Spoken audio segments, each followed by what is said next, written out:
Hi folks, welcome to another episode of the Friendly Council, our new deck building series that we're doing with the Friendly Open Group. And tonight I am joined once again by my co-host Hannes. Hello. Hi, Miha. Thanks for hosting again. Yes, so we have a special guest tonight, Hannes, is that right? That is indeed right. So, welcome to the Friendly Council, Chris. Hola, I'm the famous infamous Lannister. Oh, indeed. Thanks for joining us. And although your game name is Lannister, you are a Tyrell loyalist. Is that correct? Yeah. I know has been breaking heads for years, but I don't want to bore you with the details about my nick. But yeah, so I'm a passionate loyalist Tyrell player, and yeah, just super excited to be here with you guys. I mean, I as I was mentioning, I love building deck building, and I think that this opportunity to just do this, like speaking out loud, for me is like something that is gonna be also kind of cathartic somehow. Super cool that you're willing to share that. So, I guess the faction will be Tyrell, but what kind of agenda will you be showing us? So I'm gonna be showing you my thoughts at the time of building the what we can consider the quintessence of a good stuff title deck, which today that can only be done definitely with Aloof and Apart. Okay, yeah, that makes sense. So Tyrell, good stuff. I think this is an excellent deck to present. I'm also really curious because this is not something I have played a lot myself. So I'm really curious to see like what's the general theme of how you play it. And so yeah, cool. Yeah, that's good. So in general, good stuff basically means that you introduce a lot of cards and especially characters that are very strong on their own. Is that correct? Yes, when we talk about the good stuff title deck, we are talking about a deck that has good characters, strong characters, basically, but at the same time has good economy and heaps of draw. So it's at the same time, so that's on the bright side, right? On the other side, we're talking about a deck that probably is very I don't know how you say previsible, right? That you can it perhaps doesn't have as many tricks as other type of decks, Hmm. but it's pretty straightforward and it's very reliable and it's very consistent, right? So it's a deck that you rarely are never competitive, right? It's generally very competitive, and yeah, and that's what we call, to my understanding, a good stuff title deck. Yeah, that's really cool. That sounds also like something that might be good for beginners or people who might not have so much experience with Tyrell to start with to get a feeling of the game or the faction. Yeah, that's totally correct. So it's a deck. I mean, that doesn't matter. It has like a couple of interactions that can make it shine even more, and I'm gonna be talking about those here. But in the end, I think it's a deck that can be kind of uh, kind of good for an entry level player to get results fast, to get enticed with the game, and yeah, and see some nice cards, right? I think there's something that I like from Tyrell is because cards are nice, characters are exciting, and I think it's a bit of all of that.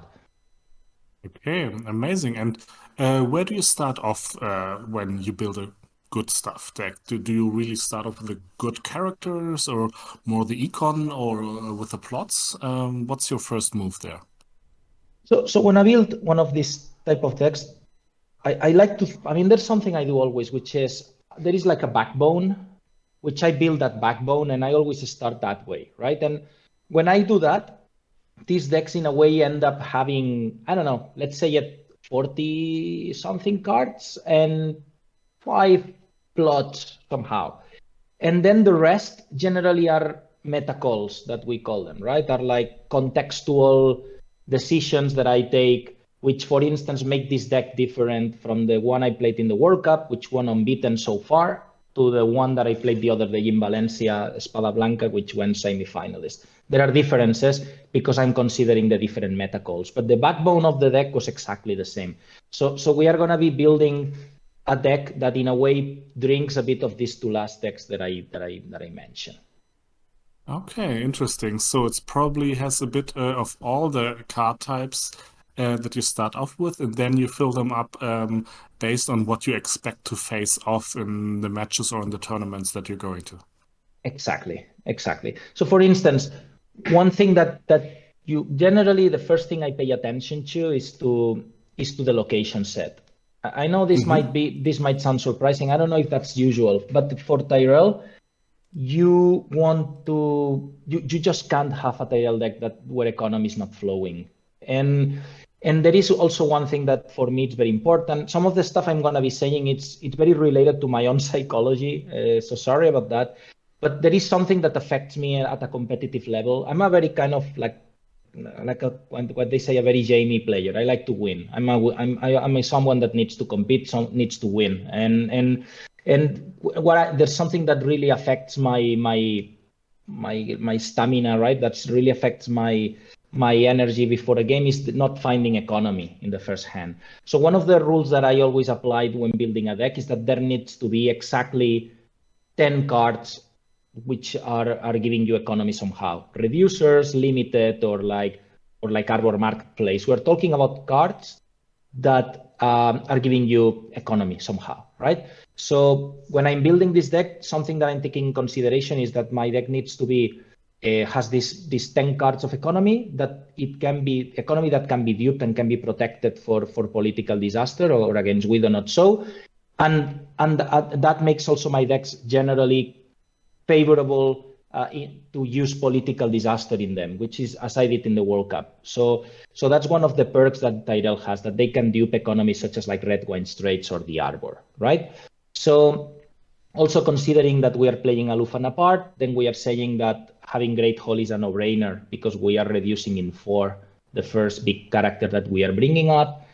And then we are going to be talking later about Goldengrove, which makes it in reducing it even in 6 or even in 8, and that is even more like more a no-brainer, right? So yeah, I'm going to stop here in case you want to shoot any questions. Okay. Yeah, no, that makes a lot of sense to me. So have a stable economy so that you can really play your game and are not hampered by that. And what would be those economy cards for your deck here that you include? Yeah, let's get started. That is the first thing I will always have in a Tyrell deck, even not only in good stuff. I mean, we're talking even, in White Swords 1 or like in a Banner Lion, doesn't matter. It's 3 per Red Wine Straits. Why not the Arbor? Tempo. Just this deck doesn't need the Arbor because the agenda is in a way doing that work for you. It just feels redundant, and the Arbor, when it comes in a later stage, like this is a deck that games with this deck don't go more than 4 plots, and you just don't want to find the Arbor in your hand in 3rd round, 4th round. But Red Wine Straits is pretty straightforward. It's very nice to find it and set up. And then at the same time, we have the 3 Rose Gardens. So we have 3 Rose Gardens, 3 Red Wine Straits. Rose Gardens help you also marshalling Red Wine Straits and help you also making cheaper, getting cards in place, such as like the High Tower, which is one of the engines of this deck. Again, more money, draw, good stuff. The High Tower changes games. It just gives you this affordability, right? You just feel your hand. Ambushes also triggers it. Marjorie, by bringing a Lord, also triggers it, and in a way that kind of keeps your hand filling up, your economy filling up. So we have, let's place this. Let's play 3 Red Wine Straits, 3 Rose Garden, and then we are going to place 2 of the High Tower. I placed 2 of the High Tower because of the same. If you find that early, that's fine. If you find that later, you just don't want to keep finding copies of the High Tower later on in the game. So that's why I see the next balance, the right balance. To finish the economy set, we go with 2 Great Hall. Why not 3?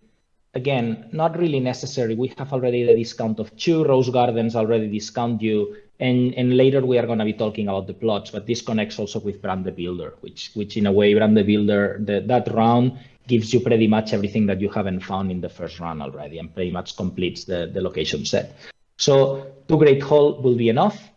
And then we are, to finish the economy set, we will be adding 2 Arbor Marketplace, which is great because it's a location that it's going to give you 1 strength, which is great. That connects with the character set. We have 2 High Garden Courtiers. we can stand Renly. We can just draw again. We can just draw again, and also can stand Randall and natively because doesn't need the courtiers for that.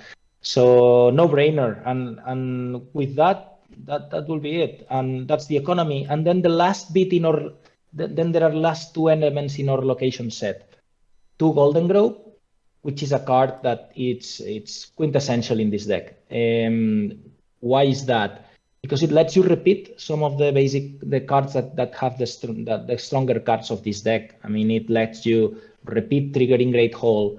It lets you repeat triggering Rose Garden, which is making even more profit of your own economy. But at the same time, it interacts with the next card we are going to be talking about, which is Oldtown, which is one of the strong points of this deck. We are mixing the typical good stuff Tyrell deck with this new interaction with Oldtown, which is going to be our restricted card for the day, 3 per Oldtown, which should add to 17 locations.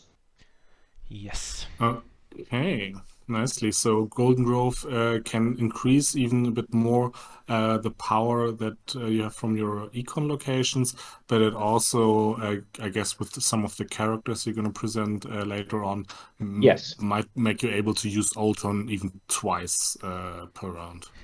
That's correct, and that's gonna also be connecting with my choice for Mace Tyrell, for instance, right? But let's jump into that later. Something that so basically that's the location set. Generally, I'm with these 17 cards that is already painting you the picture for characters.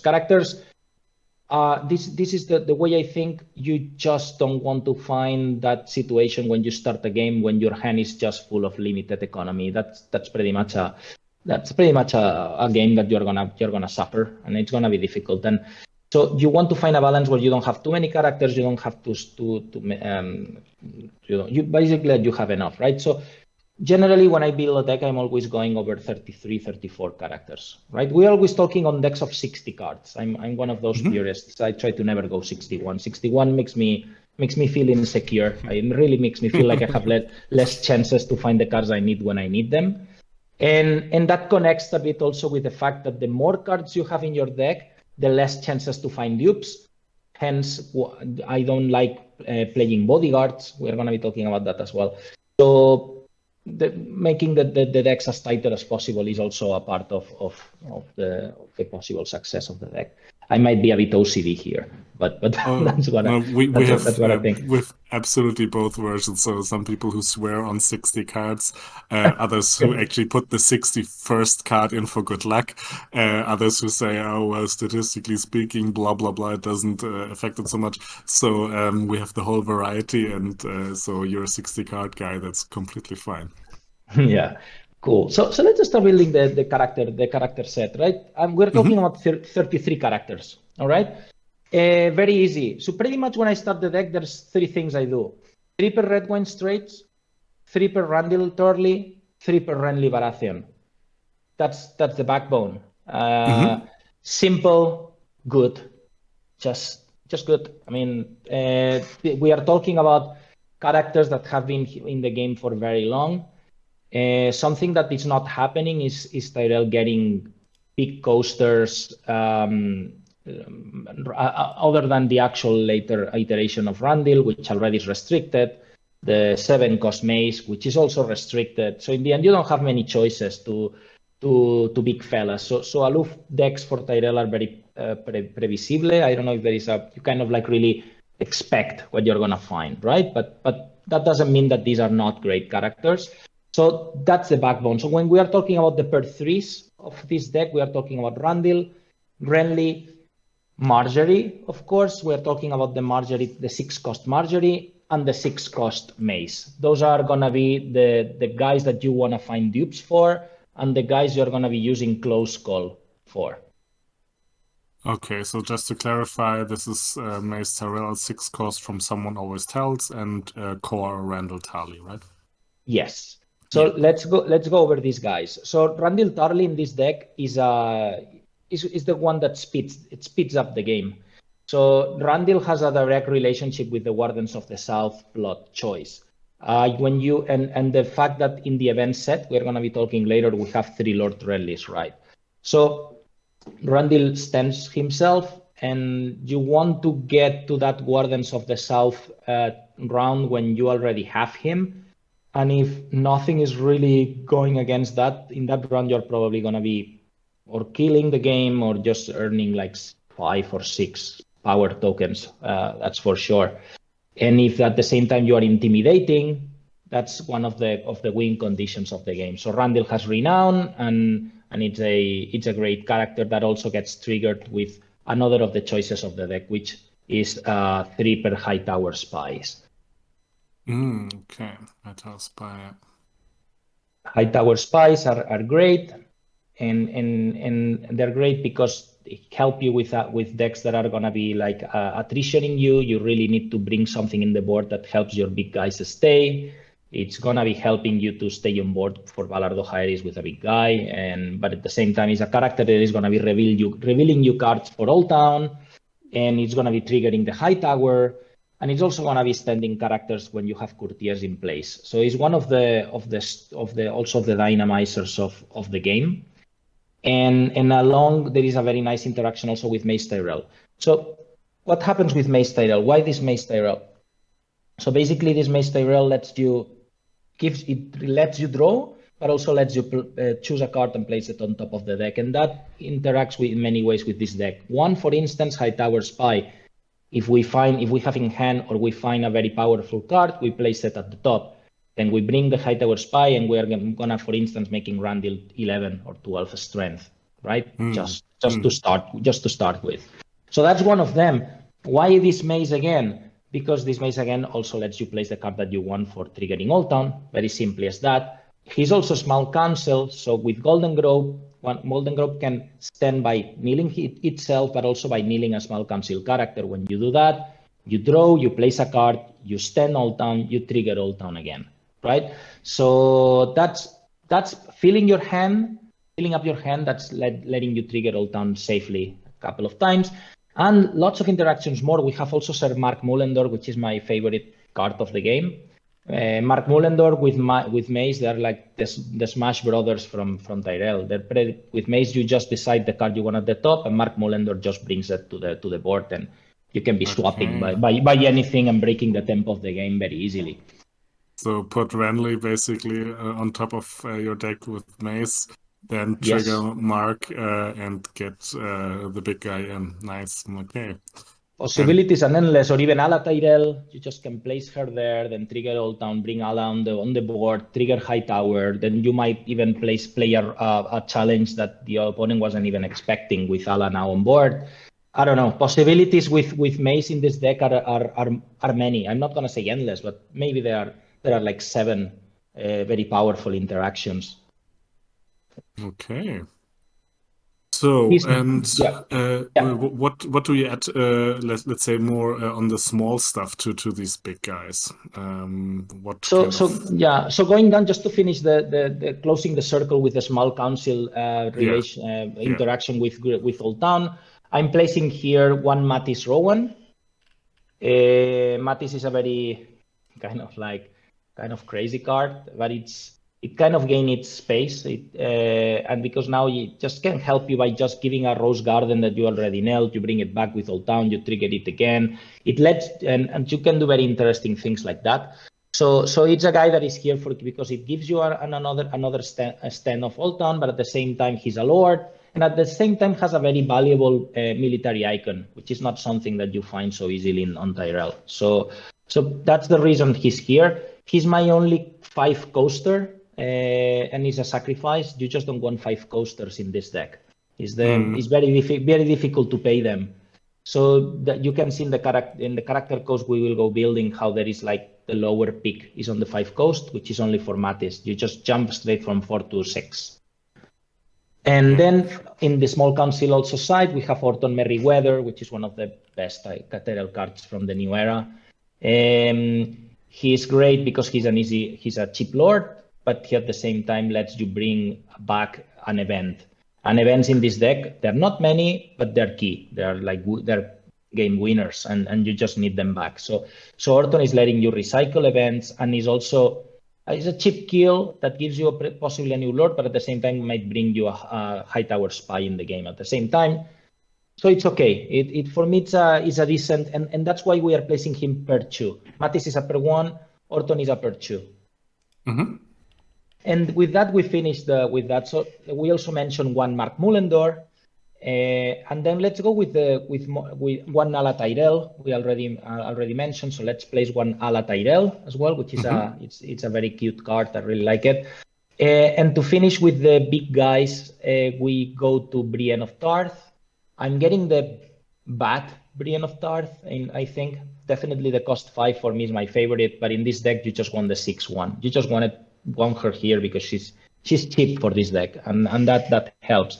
It's very difficult to get to trigger effects like 10 strength higher or 15 higher in this deck, but you just want to bring bodies like that to the board. So that's why she's here. She's a per 1, and then the last 2 big guys is the Red Wine Fleet, only per 1. Not a big fan, but does the job. It just pays you the spice. It lets you kneel annoying locations. And in the Wardens of the South with a courtier, you can go pretty crazy, having like such a strong body on the game. And then to finish, one of my signature cards in my decks, which is Varys. I always have one Varys, and in my Marjorie Tyrell games, in my Marjorie Tyrell Lord decks, he does a lot of work. I mean, bringing him when you are very well protected, wiping the board with a deck that you are filling up your hand all the time, and you have like so easy economy, it just gives you a spectacular advantage. And he's very unexpected. So yeah, he's always in my team. He's an easy per 1 for me. And yes, Marjorie I mentioned earlier. Well, military challenges, people think twice before going for them. She's very strong. She like has renown at the same time, brings you lords, brings you dupes as well, and the picture is beautiful. So yeah, I love this card. Okay, Varus is a really nice touch, because typically you would associate an aloof and apart deck with being afraid of core Varus. Yeah. But it makes sense that if you can get your own dupes, it can basically make your board advantage even stronger, right? Yeah, it associates a bit with my way of playing. I know this deck might feel a bit like good stuff passive, but I'm very aggressive playing this, which that connects with the plot line, which we're going to be talking later, and that connects also to Varys. It's a deck that believes in resetting, because resetting when you have card and economy advantage is everything. And I know you are giving away some price by doing so. And that's the trade-off. So that's why you need to be very conscious of what you're doing, right? But still works. Still, you really want to have this. When you're playing competitive, you really want to know that you have a plan B for when the games are not going the way you're expecting, right? And those are your plan B. And as it is a game that tends to finish it's a deck that tends to finish in 3-4 plots. You have those safe kind of over there just in case you need them, right? It's not like you're often gonna eat them and get affected by them. So yeah, that's a bit the rationale. And to finish with the small guys and to finish the list, they're nothing like really that deserves much mention. So we have 3 Garden Caretakers. We have 1 Guard the Gross. Easy renown, 3 icons, becomes 3 Tricon, 3 strength, and also renown. So it needs a cheap lord to dispose. 2 High Garden Courtiers, as we mentioned. Then we have Sir Colin of Rimples, because while we wait for Tyrell to have their deserved 2 coast, 2 strength military power character, we use him. He's loyal, so helps with Renly getting an extra card with Insight. And in power, he has like very this +3 strength. So he's a very good character. Sir Garland Tyrell, which helps giving strength, but at the same time is a lord and has also a renown. And to finish, I added Sweet Robin to this deck. Okay, Sweet Robin, very interesting. Just because I wanted to bring something from AHA. It's a no-brainer as well when you have Marjorie and all the Lords game, right? Because we have finally cheaper Lord than Garth. We have a 2-coster now, and he actually has a very strong interrupt, like very, very strong interrupt for what the price of this card is, right? You just have to, rarely he's on board more than 2 rounds. When he is, for certain decks that are the type of decks that hurt this type of good stuff decks with lots of tricks, something that goes discarding a reveal card every round, it can be very, very helpful. It's surprisingly good. And he doesn't trigger High Tower, but it's the only exception to the rule. I think that he deserves to be here. And if I'm not mistaken, we got to 33 characters. Do you have any question, guys? We are on 32, so we missed one. Yes, and the Knight of Flowers, I think I forgot mentioning. Why not the cost 5? I already mentioned, too expensive. This one is cost 4, and yeah, it's a cheap Lord again, and it works well for Dohaeris to save Randall or Marjorie along. So also very easy, and that should complete the list, if I'm not mistaken. Yes. Ooh. So that's the character line, that's the locations. So far we are in we are in like what, 50 cards, right? Yes. 50 cards. So we are now at that place where we make the meta call decisions, pretty much. Mm-hmm. Should I get to it? Yes. Okay. So I think when I'm gonna just kill fast the attachments part. I know this might sound a bit underwhelming for what it could be, but for attachments we are only gonna bring 2, and they're gonna be 2 sweet slips. And 2 sweet slips. This is a total meta call. This is an event. This is an attachment that it's letting you set up extra cards very easily, to just like draw more in the start. At the same time, helps saving Randall or Renly from any type of like malicious attachments. And at the same time, disables an actual archetype, which is Cohort, or which is like the 2 red sort of like kind of big Targaryen, sort of like Valyrian Steel, or like saves you from Pinch of Powder. So it's so versatile, it's cheap, protects you also from effects that need characters that have attachments to be safe from that. So you might be thinking, why not Crown of Golden Roses or I don't know, Heartsbane or something like that? Just because I'm relying on strength on the events. I'm relying on strength on the High Tower Spies, and then I can kind of clear up the attachments part to just dedicate it to the parts that for me most matter, right? And the thing about this deck that I kind of leave optional to any folks that want to try it is you feel insecure about not playing bodyguards. You can change the sweet slip perfectly by 2 bodyguards. But that's my play style. I really believe on kind of like understanding the tempo of the game, on understanding what to marshal, when to marshal it, taking risks, and trying to get a benefit from the card and money advantage, right? And the agenda as well. So I kind of play with death. I know that my characters are gonna die, and I kind of try my focus on coming back and win. So that's why I don't want cards like Bodyguard in the end in my game. I also I have three copies of each guy. And generally, when I kind of learn how to play this way, and that lets me make decks that have more interesting cards on them. But I understand how that can be something that others would prefer to just have more safety, and that's totally fine. Okay, interesting. Yeah. And for events? So events, there are one that is a no-brainer again.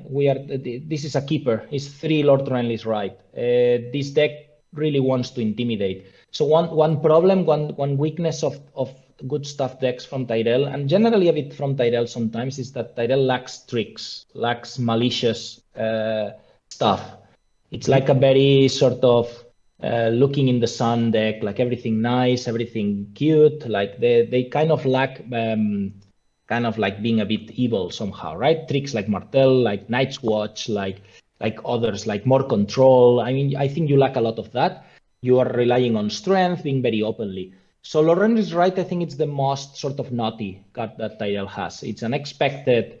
It gives you strength. It makes and kneels other characters. And it's kind of like, for me, the best weapon that sometimes I think we can have.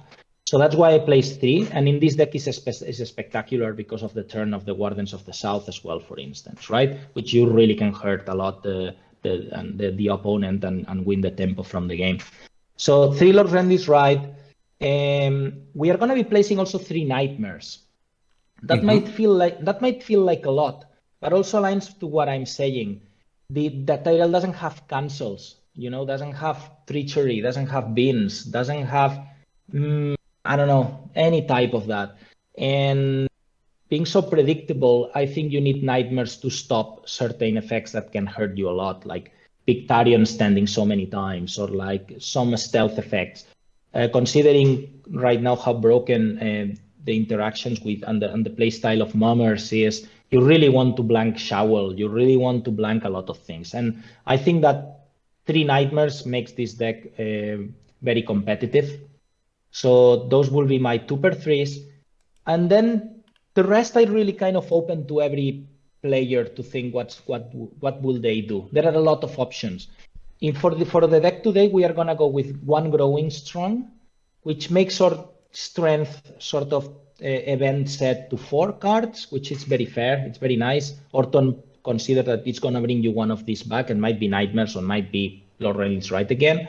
So Growing Strong kind of gives the Tyrell flavor to the deck, and I think it's always good to have one. But we could argue if you would prefer Brienne the Blue, or we could prefer even Olena's Machinations, which used to be a signature card of mine. Let's go with 1 Growing Strong, and with 1 the Hand's Judgment. When you carry Valar Morghulis, which we're going to be talking now about the plotline, and you're playing versus Greyjoy, you really want to have one of these in your hand. So I'm always kind of shifting from 2 Nightmares to 2 Hand's Judgment to 3 Nightmares and 1 Hand's Judgment. As I'm seeing the meta currently, I will go with 1 Hand's Judgment, and that should add to 8 and to the magic number of 60. Yes, exactly. Right. Amazing. Really, Cool. really nice. So what's missing then is plots, right? The plots. Yeah. The plots that have like a very clear narrative. So I'm very satisfied with this plot line. I will not change a thing. I don't have a single doubt. You know that feeling of I need the 8th plot? I don't need it. Yeah. These 7 plots are perfect. So why I say this? So let's talk about the openers. How could you open a game with this deck? I mean, there are many ways. You might see, and also relies a lot on knowing a bit the meta, knowing a bit what the other type of decks are gonna do to you, right? If you are gonna be facing some very nasty kind of Targaryen, Dothraki, whatever it is, you just see it by the agenda, you just see it by the faction, and you know you're gonna suffer. And depending on your setup, you might want to start with Late Summer Fist. Also, of course, if you're not playing versus Martell, so you don't get nabbled with that. But you might feel like you need that kick. If that is not the case, if you consider that you have a very nice start and you kind of have the pace to build, you have the space to build, I will start with Bran the Builder. Why these 2 plots? Late Summer Feast is an explosive economy plot. I always carry it in my decks lately. I always want to make sure that if the game is not working, if I'm getting behind, I can have the opportunity to have this explosion of money and just populate the board again, right? So mainly when you know your opponent is gonna reset you, and we go back to this thing I told you about playing without bodyguards and without protection. If you know you're gonna be eating yourself a Valar Morghulis, but you have your hand full, you want this economy to actually populate again and take advantage of your opponent not having a claim again. So we have Late Summer Feast for that. But if we have the space to build, we go to Bran the Builder. Why? Because you won Oldtown, you won Goldengrove, and you won Great Hall. You won them. And if you didn't find them in the first plot, then you have the chance to get them in the second. But then we are talking about amazing stats. We're talking about 5 income and a reserve 7, which is amazing for a deck that draws so much. So very nice plot, very good stuff, I have to say as well. No bad side of it. So that's perfect. And then we have another possible opener or a plot that is very resourceful, which is Heir to the Iron Throne. Heir to the Iron Throne in a deck that has Sweet Robin, that has Garth the Gross, that has Ala Tyrell, or even Orton. It's great. Just as a starter, you can just get yourself a lot of advantage by bringing Renly.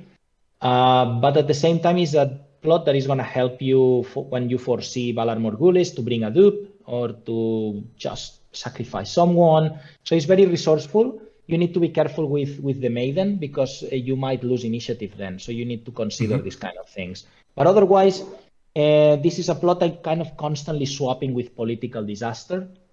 We are not going to be having political disaster in this deck today. Why not? I'm using it in the World Cup, but political disaster, I love that plot. Tyrell is perhaps the best house to have it. The problem with political disaster is it's a win more plot.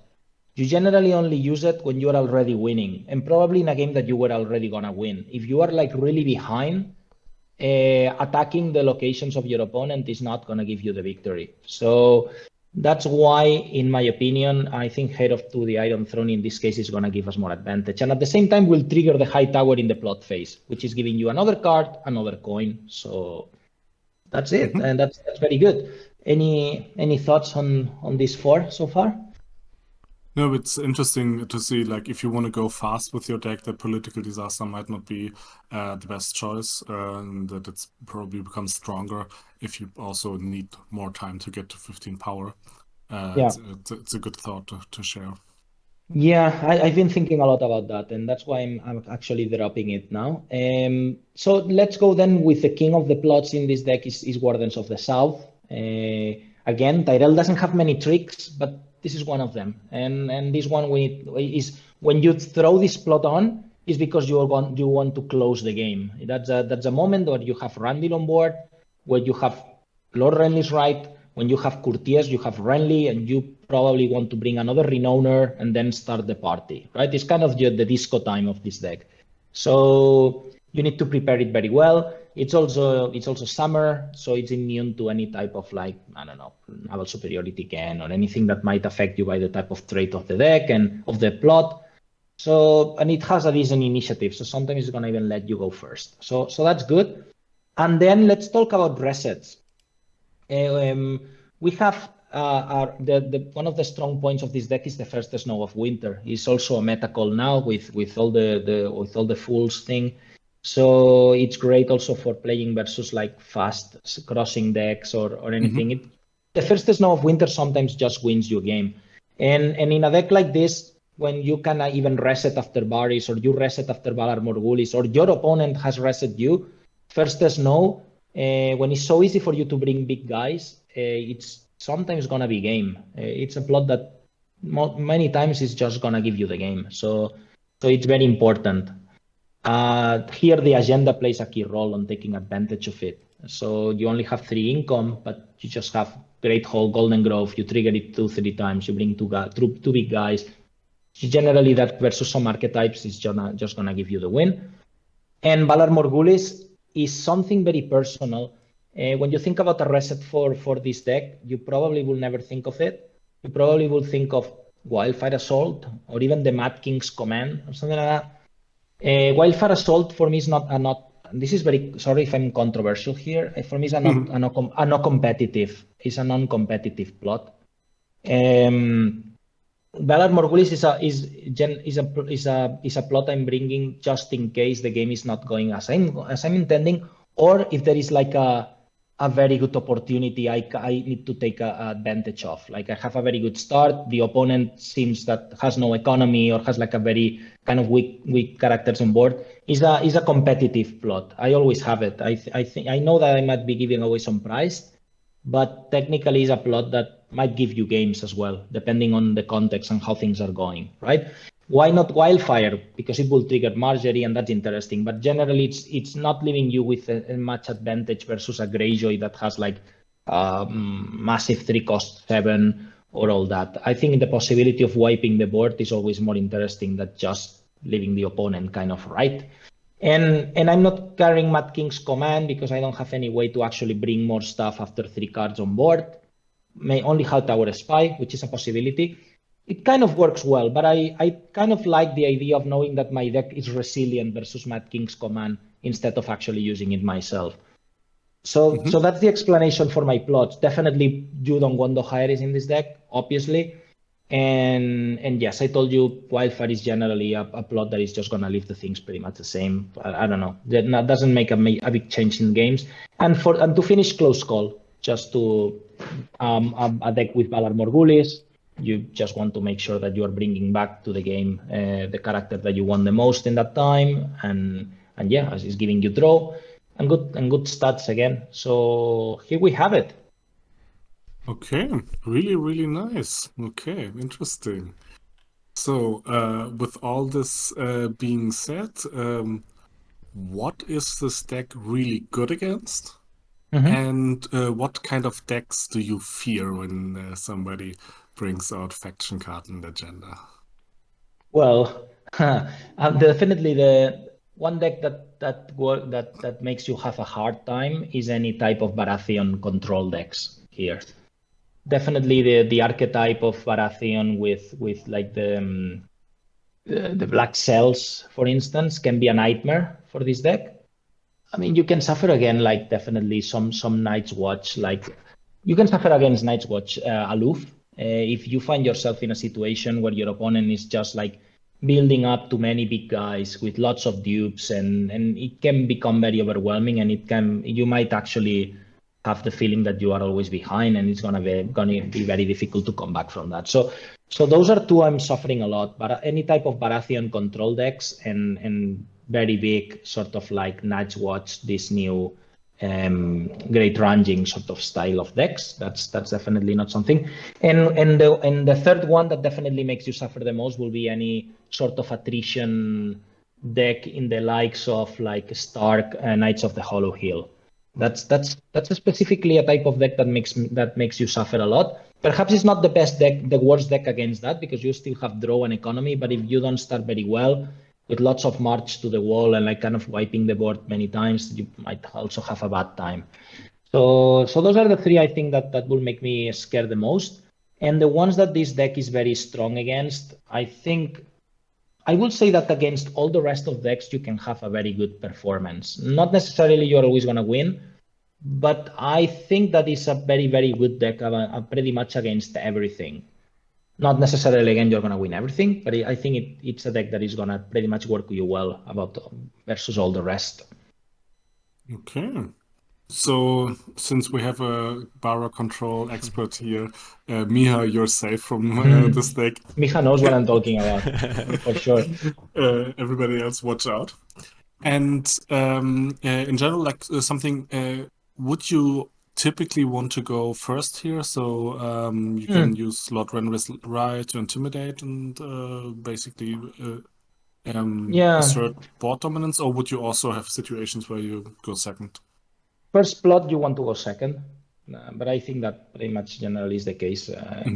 So for the first plot, you generally want to go second, and then for moments when you've like Guardians of the South, as you were mentioning, or moments that the other opponent has actually used a reset, then is when you have resetted the opponent, then is when you want to add the pressure. Right, those are the cases you are going to go first, and Lord Renly is right. Definitely is an event that makes you go that way. But otherwise, it's a deck that works well in both sides. It also works well defending, kind of seeing the other guy coming. You have Marjorie. You might even want to kind of try to get a Lord killed. So you kind of want to see that and then come back with all the renown, right? So as you know, one of the win conditions of this deck is having lots of folks with lots of renown, and that is always scary to your opponent. That plus Oldtown sometimes can be a lot, and that's a bit your way to win. Okay. And so in Varus, the special card of yours, that would be something you would try to trigger against, for example, this Night's Watch aloof decks, if they're basically out competing you with as many big guys as you have, or even more? Oh, yes. I mean, look, and the other day when I played this deck in Valencia, my first match was versus my friend Harren's deck, but it was piloted by another guy, Javi Martel. And it was a very interesting game, but he didn't expect Varys to be able to appear. And he played military, and when Varys hit the board, I wiped, and I Valar Morghulis'd him. And I really wiped everything. And then with the second round of Valar Morghulis, I killed Shagwell. And that put me in a position when I started back again. I had Great Hall, I had High Tower, I brought Renly, trigger Hightower, pop, pop, pop, and I put me in a position, and then he couldn't come back, and then came first snow, and blah, blah, blah, blah. So you will not think that this is a reset-based deck, but it can be. So you have that versatility, you know?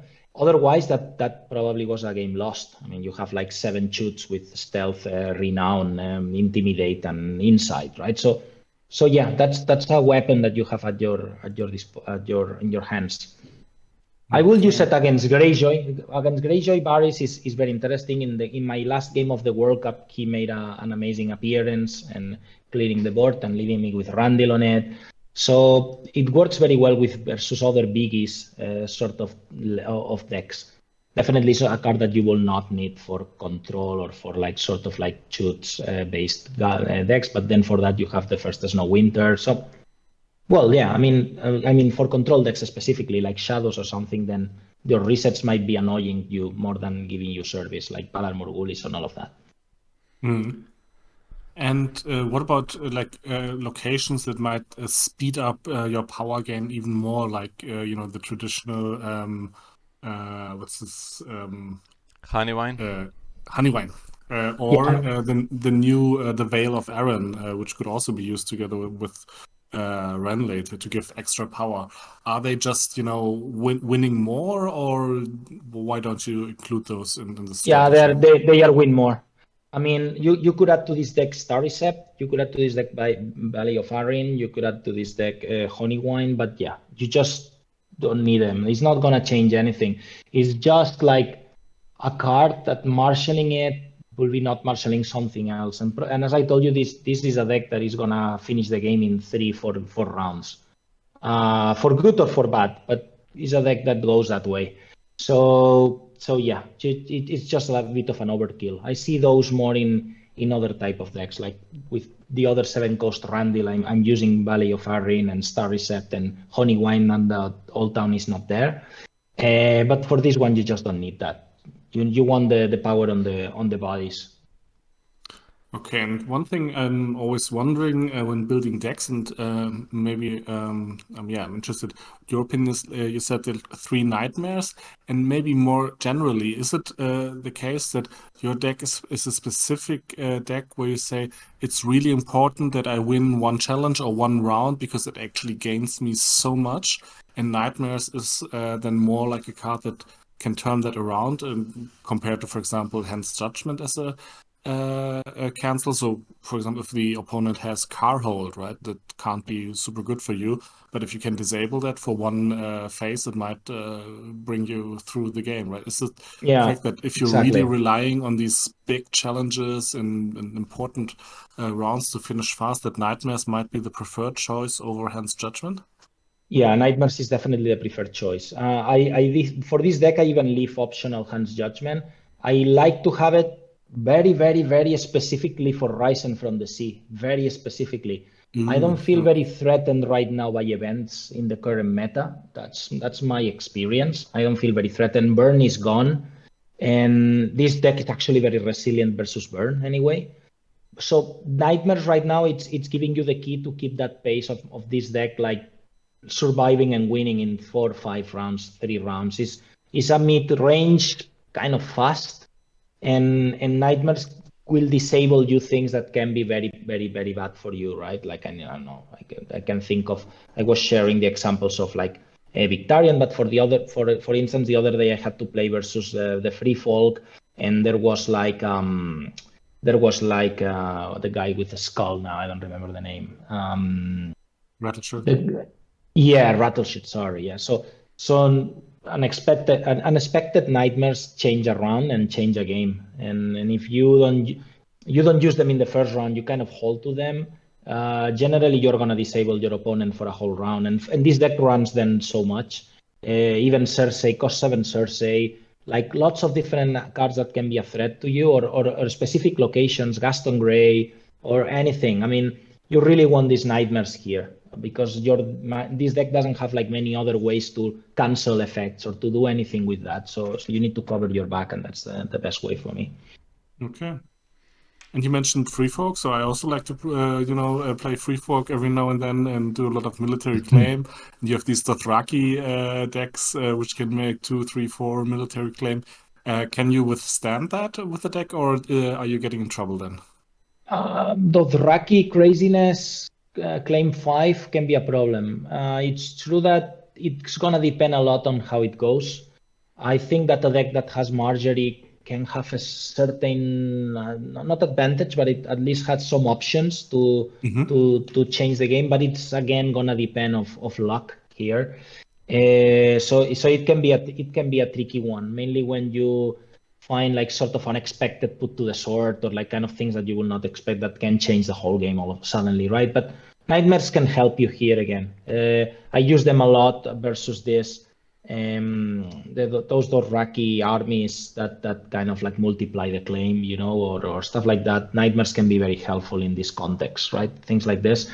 But yeah, it can be for that type of pairing, something that helps a lot that Tyrell has, and it's an option for this deck. If you think of the modularity, you could sneak out here left and right. Left and right is an option to make safe setups. And they are very resilient to aggressive decks, as you know. And they have lots of dupes, and they are like don't kneel. They take onto 6 strength, and with wardens even more. So that's an option that you have for this deck. I just don't like left and right being killed and then being dragged by drawing corpses all the time, and it just makes the deck worse. And there are many ways they can be trolled, like Venomous Blade, like Consuming Flames, like I don't know. 1,000 things. So that's why I decided to not go with them anymore, despite that they can be very good for this type of pairings versus very aggressive decks. And one specific thing on Marjorie, do you ever also sometimes just get a dupe with her ability, or do you always get a new extra character? Depends.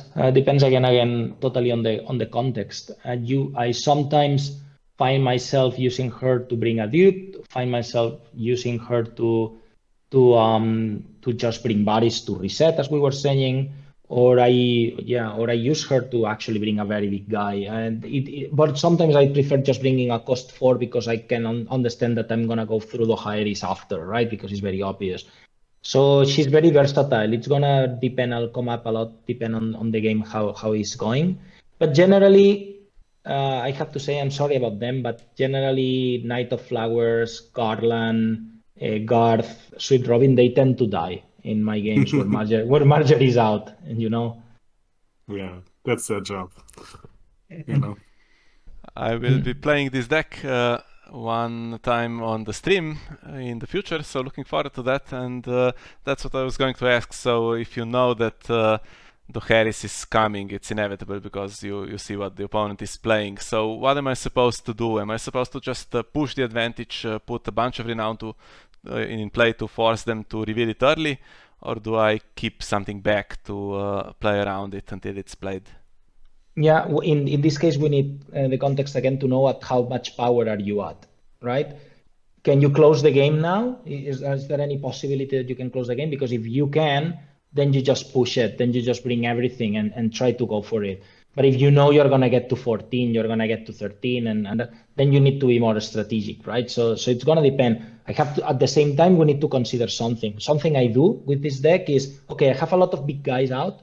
I know I'm going to be massively resetted now, and probably the Hieris or something.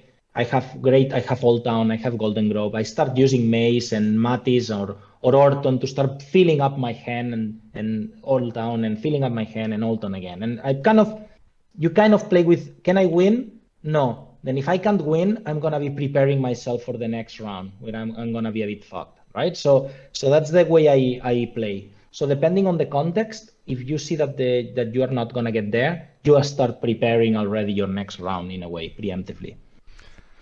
Right, and the draw, I guess, is going to be slightly tricky for me as well, because there isn't like a single effect, like a Secret Schemes or Dorn that keeps triggering. There's a draw scattered around different cards that need to be triggered correctly and sequenced correctly, like Mace Tyrell. So I guess that would be one of the more difficult parts of the deck, right? There's Hightower. I mean, generally you have Hightower and Oldtown, or at least one of them in board, and they are just giving you cards all the time, and you don't really need Mace. I mean, Hightower Spy is going to tell you what there is. Mark Mullendor is going to tell you what there is. And even pure luck is going to find your characters generally. So generally, you're fine. And then you have Renly probably on board very early on. And Renly is going to be filling up your hand again. So there are many ways that you are doing that. Very rarely you are in a situation where you don't have at least 5-6 cards. So you're kind of okay in that regard. All right, Chris, this is an amazing deck. There's a lot to like about because I mean it's good stuff after all, so there should be. So thanks a lot for presenting that. It is the first Loyalist deck that we have seen here, and yeah, thanks to you. Thanks, Miha, for hosting that, and from my side, I'm very happy with this Tyrell deck.